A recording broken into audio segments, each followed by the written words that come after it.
ঝড়ের রেশ না কাটতে অস্বস্তিকর গরমে অস্থির সারা দেশের মানুষ। এমত অবস্থায় ঝড় বৃষ্টি ও তাপমাত্রা নিয়ে সুখবর দিয়েছে আবহাওয়া অফিস। ঢাকা সহ ৭ বিভাগ পর্যন্ত দক্ষিণ পশ্চিম মৌসুমী বায়ু অগ্রসর হয়েছে। এর ফলে সারা দেশেই ঝড় বৃষ্টি হতে পারে। এতে তাপমাত্রা কমতে পারে বলে জানিয়েছে আবহাওয়া অফিস। আবহাওয়া অফিস জানায়, আগামী ২৪ ঘন্টায় রংপুর, ময়মনসিংহ ও সিলেট বিভাগের অধিকাংশ জায়গায়, রাজশাহী, খুলনা ও চট্টগ্রাম বিভাগের কিছু কিছু জায়গায় এবং ঢাকা ও বরিশাল বিভাগের ২-১ জায়গায় অস্থায়ীভাবে দমকা হাওয়া সহ হালকা থেকে মাঝারি ধরনের বজ্র বৃষ্টি হতে পারে।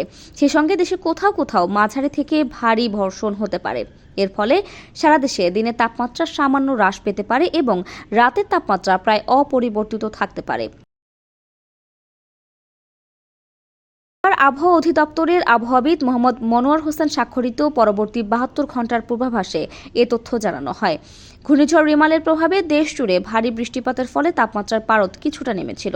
তবে দুদিন না যেতেই ফের পড়তে শুরু করে তীব্র গরম। বিশেষ করে রাজধানী ঢাকায় জনজীবনে বিরাজ করছে অস্বস্তি। তবে আজ আবহাওয়া অধিদপ্তর জানিয়েছে, লঘুচাপের বর্ধিতাংশ পশ্চিমবঙ্গ থেকে বাংলাদেশের দক্ষিণ পশ্চিমাঞ্চল হয়ে উত্তর পশ্চিম বঙ্গোপসাগর পর্যন্ত বিস্তৃত রয়েছে।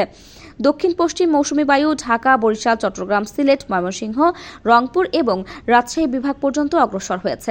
দক্ষিণ পশ্চিম মৌসুমী বায়ু আরও অগ্রসর হওয়ার জন্য পরিস্থিতি অনুকূলে রয়েছে।